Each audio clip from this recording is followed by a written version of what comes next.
सार नंगौ जों दिनै फिन आरो जोंनि बर'फोरनि गेजेराव बे उदालगुरि जिल्लानि सिङाव थानाय नोंथांनि LAC होयो दिनै मायारानि बसुमतारिया दिनै APC आनजादनि गेजेरजों DPC पस्टआव मोननो हाबाय बेनि बेलायाव मा बुंनो सानो? आङो दा मायारानि बसुमतारि बिथांनि न'खराव दंफैयो। आङो दानि बावैसो बिथांनो आङो मान बावबाय, कनग्रेसुलेसन जासिबाय। खोब गोजोनदों, गोजोनथाव खौरां। जों माजबाद बासि हिसाबै खोब गौरबनि बिसय। मानो होनोब्ला एबार जोंनि समस्तिनिफ्राय गासै साब्रैया उथ्रिसारनो हादों। APS आव सानै, सासेया फार्स्ट पजिशन अल आसाम, सासेया 25 पजिशन आरो ओमफ्राय सानैया एकाउन्ट अफिसार। खोब मोजां, जों देग्लायबो माने बेबायदि गिदिर अफिसार जों समस्तियाव मोननो हाबाय। आं मिजिंथियो बिथांमोन साब्रैनि जि रिजाल्ट आरो बियो गोबां जोंनि माजबाद समस्तिनि लाइमोनफोरखौ एसे उत्साह होबावगोन बा थुलुंगा होबावगोन आरो उननि समाव जों खोब मोजां रिजाल्ट मोनगोन होननानै जों आसा खालामबावदों आरो फोरमायनो गोनां बाथ्राया बेनो, जोंनि जि थांनाय 22 निफ्राय कनजिकिउटिभ बे मोनथाम इयारा जोंनि थाखाय खोब मोजां। थांनाय 23 आव जोङो गासै 7 अफिसार जों माजबादनिफ्राय मोननो हादों। सानै ACS मोनदों आरो सानै ACS ओमफ्राय सानैया बधय एकाउन्ट अफिसार, अडिट अफिसार सासे जानांगौ, सासेया रेजिस्टार। जों थांनाय बाराव 7 मोनदोंमोन आरो एबार जों मोननो हाबाय 7 अफिसार। दा आं ओंखायनो खोब गोग्गानाय मोनदों जे जोंनि समस्तियाव बिथांमोननि जि रिजाल्ट माने जोंनि लाइमोनफोरनि गोसोखौ जथेस्थ' थुलुंगाखांहोदों आरो निस्सय आं आन्दाज खालामनो हादों जोंनि लाइमोनफोरनाव आगोलाव जेरैबायदि गिनाय, जों मोनखानाय नङा, जों दुखिया न'खरनि गथ'आ बहा हानो, बे मोनसे इनफेरिटि कमप्लेक्ससो दंमोन जोंनाव। निस्सय बे एबारनिफ्राय गोजान जासिगोन।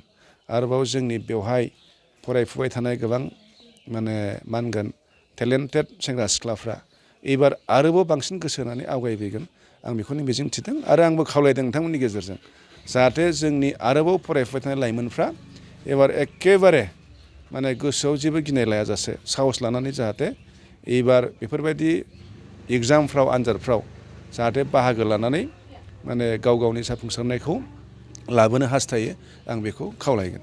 सार नोंथाङा गोबां माने नोंथांनि LAC आव मस्टलि प्रब्लेम माने इडुकेसन लेभेलाव माने गोसो गुदुं थाबनो खबर लायो सारा। नोंथांनि एंगेला मा सार? मा हबिजों मा? आंनाथ' बेनो जिहेथु सासे MLA जानायनि उनाव माथ्र जोङो इनफ्रास्ट्राक्चार डेभेलपमेन्टल' मावगोन बे नङा। जोंना जाहैबाय गासै दिगाव शिक्षा दिक्षा सामाजिक रांखान्थि ससियेलि सोब दिगाव जाहाथे जोङो सोलायनाय लाबोनो हायो बेनि थांखि। दा बे हिसाबैनो बेबायदि खामानिफोरखौ जोङो मावबाय थाबोदों। दासिमबो गिदिर लेभेलनि खामानि आं मावनो हायाखै, खिन्थु फिसा लेभेलाव मालाबा आसाम पुलिसनि फ्रि कचिं, मालाबा थिग बिदिनो 3rd grade 4th ग्रेडनि free coaching बेफोरखौ होदोंमोन आरो बेनि गेजेरजोंबो जोंनि समस्तियाव गोबाङा माने कामान्ड' फर्स आरो बेनिफ्राय मा होनो पारामिलिटारि आसाम पुलिसाव गोबाङा मोननो हाबाय। आरो दा नैबेबो जोङो ACS APS लेभेलनिखौ आं निजा भाबै कचिं होनो हायाखैब्लाबो आं माने बेफोरबायदिनि गेजेरजों माने आं बेखौल' थुलुंगा होनो लुबैयो खबर लाफैनानै जाहाथे जोंनि लाइमोनफ्रा बेखौ नुनानै उत्सा जायो।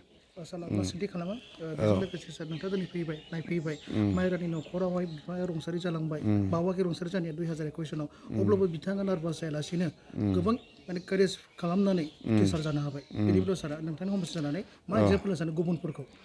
आं बेखौनो खावलायगोन जिहेथु गावनि थांखिया आसोल, गावनि थांखिनिफ्राय मालाबाबो दोरोदनाङा। जिउआवथ' समस्या फैखायो। दिनै सेम कन्डिसन मायारानि बसुमतारिना 21 आव बिफाया रुंसारि जादों। आं मैया थांदों पार्थ प्रतिम शर्मा जाय APS आव अरांनिफ्राय फार्स्ट टपार जानो हादों। बिथांनाथ' रिटेन खालिनो माने रिटेन जागोननि सानसे सिगां बिफाया थैना होदों। अब्लाबो रिटेनखौ होदों, बेनाबो बिफा गैया, बिथाङा अब्लाबो फार्स्ट पजिशन मोननो हादों आरो। ओंखायनो आंनि बुंनो लुबैनाया बेनो गावनि थांखिनिफ्राय मालाबाबो दोरोदनाङा आरो। प्रब्लेमा फैखागोन जिबनाव, खिन्थु बे प्रब्लेम फैबाबो जाहाथे गावनि थांखिखौ एकदम लाथारनानै जेंना जेंसिनि गेजेरजों जाहाथे जोङो बारग'लांनो हायो आरो बेखौ जों नाजाथारनांगोन आरो।